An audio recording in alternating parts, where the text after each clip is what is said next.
Hi people, welcome to IGNITTE's YouTube video channel.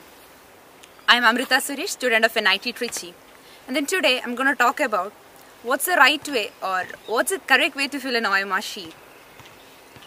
Now, why this topic? Well, you may be a very intelligent student, hardworking student, but that's not what matters at the end. All that matters is how you fill your OMR sheet, if it's right or wrong, if the pattern is correct or not.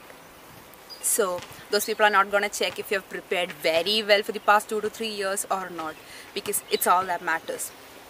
So, there are two common ways in which students usually fill the OMR sheet. A first method is in where you solve a question and then you mark the bubble, again you solve the next question and you mark the bubble, and so on. And the second way is where you solve all the questions at a stretch and then mark all the bubbles towards the end. Now, I say neither of these methods are advisable. Why? Because, well, they have their own demerits. So if you take the first method wherein you solve a question and then you mark the bubble, and then again you solve the next question, mark the bubble, like one by one, what happens is, first thing, you may tend to lose your concentration.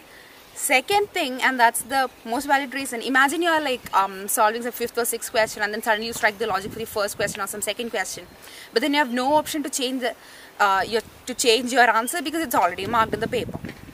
Now in the second method, wherein you solve all the questions at a stretch and then mark them together towards the end, imagine you don't keep a track of your time, and then suddenly, like towards the end, when the invigilator says you have only half an hour left or you have only some 15 minutes left, you will all be in a hurry, and then you may tend to mess up the entire thing, and then like you may mark like the wrong option and all that.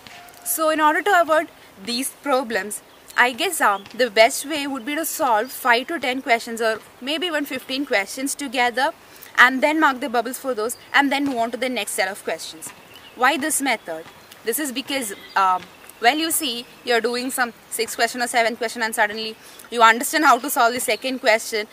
You can change your answer because you haven't marked it in the OMR sheet yet.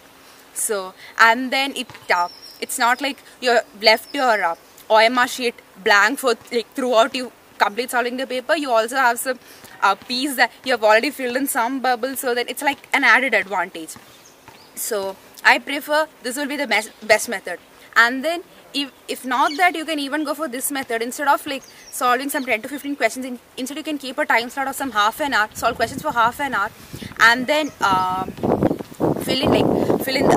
the OMR for all those questions you have solved in that half an hour.